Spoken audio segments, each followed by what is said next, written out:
हिंदुओं को खतरा है भाजपा के नेताओं से। आज हिंदुओं को खतरा है तो किससे है? इन बीजेपी वाले नेताओं से। जो बाबू किस लिए आए हो? तलवारों के लिए। देखो पहलवान आए बाबू यहाँ पर, पहलवानों के लिए। पहलवानों के लिए आए हैं यहाँ पर।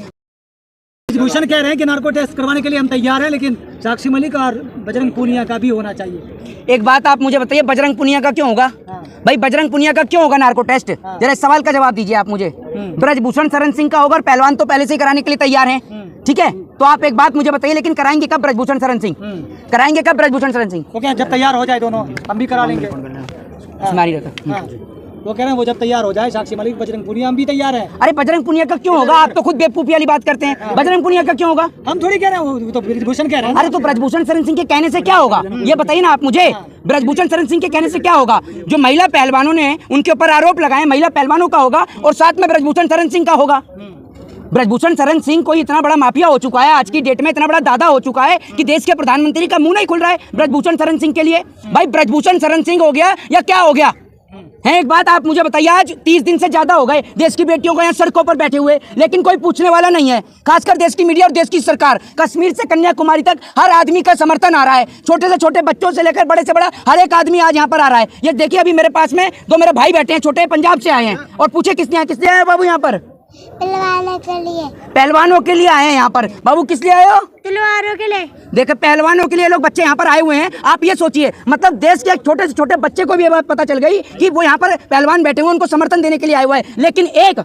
लेकिन आप ये देखिए, एक 70 साल के बच्चे को ये नहीं पता कि अभी तक यहाँ पर बेटियां बैठी हुई हैं। वो 70 साल का बच्चा अभी घूमने के लिए जापान गया हुआ है, ठीक है? और फिर जापान से आएगा तो आकर झूठे और हसीन सपने दिखाएगा। एक बात आप मुझे बताइए, ये देश के इंटरनेशनल फकीर जिन्होंने पूरे देश को फकीर बना दिया, ये फकीर कहाँ है इस टाइम पर? और जिस जंतर मंतर के फुटपाथ पे मैं अभी बैठा हूँ, ठीक इसी के पीछे एक डिस्को चलता था, सिलेंडर डिस्को।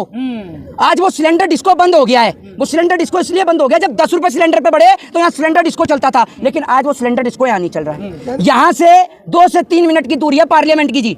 वो पार्लियामेंट के अंदर जब देश की जो मंत्री स्मृति ईरानी जो है, उनकी बेटी के ऊपर आरोप लगाए गए, तो भैया स्मृति ईरानी बड़ी तेजी से गला फाड़ फाड़ के चिल्लाती हैं। मैं टीवी में देख रहा होता हूँ उस वक्त, अगर मैं उनके पास में होता तो मैं यही कहता उन्हें, ये गिलास पानी पी लो, कहीं आपका गला खराब ना हो जाए। इतनी तेजी से चिल्ला रही होती हैं वो। लेकिन जब बात देश की बेटियों की होती है तो स्मृति ईरानी के मुंह से आवाज नहीं निकलती है। स्मृति ईरानी के मुंह पर ताला लग जाता है, क्यों नहीं बोलती हैं? अभी आज आप मुद्दा उठा दीजिए उनकी बेटी के बार का, स्मृति ईरानी तुरंत बोलने लग जाएंगी। लेकिन जब बात देश की बेटियों की होती है तो स्मृति ईरानी के मुंह से आवाज नहीं निकलती है। कोई नेता, कोई मंत्री आज बोलने को तैयार नहीं है। उत्तर प्रदेश का मुख्यमंत्री बोलने को तैयार नहीं है। पूरे देश में एक मेमोरेंडम क्रिएट किया जाता है कि हिंदू खतरे में है, हिंदू खतरे में है, हिंदू राष्ट्र बनाओ। आज हिंदुओं को किससे खतरा है? आज हिंदुओं को खतरा है भाजपा के नेताओं से। आज हिंदुओं को खतरा है तो किससे है? इन बीजेपी वाले नेताओं से, जो हिंदुओं की बहन बेटियों की इज्जत और आबरू लूटने का काम कर रहे हैं। अगर ब्रजभूषण शरण सिंह की जगह पर कोई ब्रजभूषण खान होता तो अब तक वो सलाखों के पीछे होता, और हो सकता है कि देश में निर्भया के बाद दूसरी बार फांसी का प्रावधान भी हो गया होता। खान होता तो ऐसा क्यों होता? क्यों होता खान होता? खान होता तो इसलिए होता कि अभी मैं आपको बता दूं कि अभी यहाँ पर सारे बीजेपी के नेता बैठे होते, धरना और प्रदर्शन कर रहे होते, ठीक है जी। इस देश के अंदर आज इतनी बुरी हालत है कि हाथरस के अंदर एक बेटी के साथ बलात्कार हुआ, ठीक है जी। किसने किया आप सभी को पता है। एक बेटी की इज्जत और आबरू लूटी, किसने लूटी? भारतीय जनता पार्टी के एमएलए कुलदीप सिंह सेंगर। आज देश की बेटियों को बचाने की जरूरत है तो बीजेपी के एमएलए से है। वो लोग जो आज भी अंधभक्ति के नशे में चूर हैं, जिनके सर पर अंधभक्ति का चश्मा चढ़ा हुआ है, जिनके दिमाग का आज सोचने की क्षमता खत्म हो गई है। मैं आपसे एक ही चीज कहता हूं कि आप किसी भी दल, किसी भी पार्टी को समर्थन करते हो, लेकिन अगर आपके घर में बहन है, अगर आपके घर में बेटी है, और अगर आपने वाकई किसी माँ की कोख से जन्म लिया है, तो आपको यहाँ आकर अपनी देश की बहन और बेटियों का समर्थन करना चाहिए। जब ये खिलाड़ी गोल्ड मेडल लेकर आते हैं, स्वर्ण पदक से इनको सम्मानित किया जाता है, तब तो ये भारतीय हो जाते हैं। और जब ये देश के खिलाड़ी इंसाफ की मांग करते हैं, तब ये आंदोलन जाटों का हो जाता है, तब इनको जाट बता दिया जाता है। एक बात आप मुझे बताइए, सरकार ये दोहरा चरित्र कैसे कर रही है? दूसरी बात ये, आज देश के अंदर लोगों का मानसिक तौर पर लोग बीमार हो गए हैं। लोगों ने क्रिकेट के कल मैच के दौरान किस तरीके की हरकत करी, आपको सुनकर भी शर्म आएगी। कल क्रिकेट के मैच के दौरान एक खिलाड़ी है जिसका नाम है शुभमन गिल, सुनिएगा जरा ध्यान से, और ये कोई हंसी का विषय नहीं है, ठीक है जी। आप जो हंस रहे हैं ना, एक बात आप मुझे बताइए, आपको तो यहाँ पर जितने भी पत्रकार हैं, सबको अपनी बहन और बेटियों को लेकर आना चाहिए, अपनी माता को लेकर आना चाहिए, और उन्हें दिखाना चाहिए कि आज देश की स्थिति क्या है। ये जो मेरा भाई अभी जो कह रहे हैं ना पत्नी को लेकर, ये जरा हंसने का विषय जरा कम कर दीजिए, ठीक है? आपके लिए मजाक का विषय होगा, कल को ऊपर वाला ना करे कि अगर आपकी बहन बेटी के साथ ऐसा हो जाए तो तब भी आप हंसेंगे क्या? खैर, आप लोग तो बड़े बेशरम इंसान हैं। आपको तो नंगा कर दिया गया मध्य प्रदेश के अंदर, मध्य प्रदेश के मुख्यमंत्री शिवराज सिंह चौहान के द्वारा, तब आप नहीं बोले। आपकी तो वो फजियत हुई कि आपकी हालत आज गोदी मीडिया के तौर पर करती गई, तब आप कुछ नहीं बोले। आप अपना जमीर कहीं गिरवी रख के आए हुए हैं, उस अपने गिरवी रखे जमीर को समर्थन में रैली निकाल रहे हैं राजपूत लोग। कौन निकाल रहा है? यहाँ पर कल कितने राजपूत भाई आए हुए और अभी भी यहाँ पर राजपूत भाई खड़े हुए हैं। कौन कह रहा है आपसे? एक बात आप मुझे बताओ। अरे सुन लीजिए, मेरी बात सुन लीजिए, अरे सुन तो लीजिए। जिसके पास रोजगार नहीं, जिसके पास खाने को रोटी नहीं, जो थाली पड़ा हुआ है, ठीक है जी, आप उसे 500 का 200 रुपए भी दो, किसी भी रैली में आने को तैयार हो जाता है, किसी भी रैली में आने को तैयार हो जाता है। मोदी की रैली में कैसे आते हैं लोग, आपको नहीं पता क्या? भाई साहब, ब्रजभूषण शरण सिंह पे लाखों करोड़ों खरबों रुपया है, खुद हेलीकॉप्टर में घूमता है वो आदमी, सोचकर देखे ना आप उस बात को। और बात यहाँ बेटियों के इंसाफ और न्याय की है। अब बहुत सारे लोग यहाँ आकर पूछते हैं कि आप कब उठेंगे।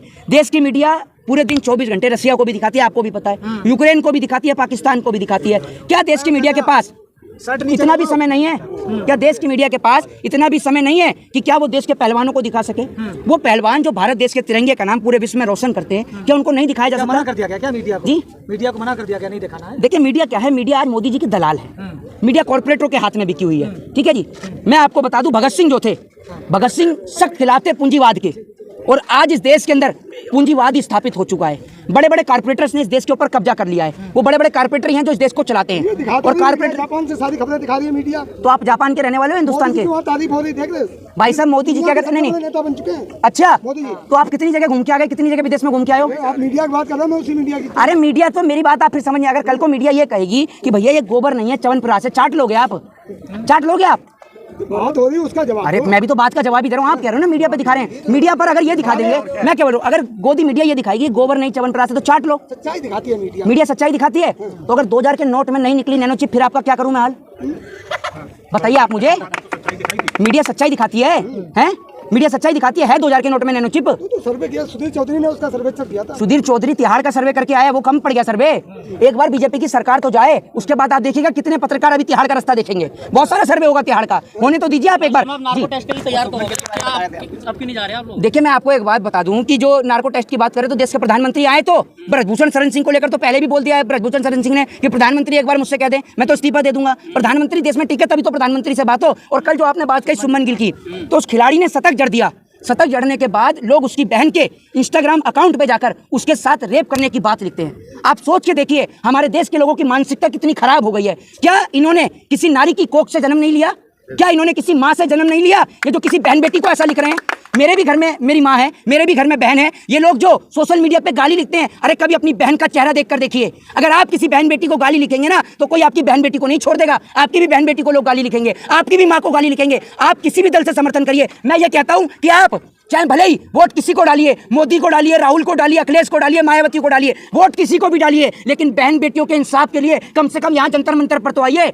ये किसी पार्टी का प्रोटेस्ट नहीं है, ये देश की बेटियों का प्रोटेस्ट है। यहाँ वोट डाले नहीं जा रहे हैं। मैं आपसे कहता हूँ कम से कम आपने किसी की माँ की कोख से जन्म लिया है तो यहाँ आकर बहन बेटियों को आकर अपना समर्थन दीजिए, सहयोग दीजिए। जय हिंद, जय भारत, वंदे मातरम।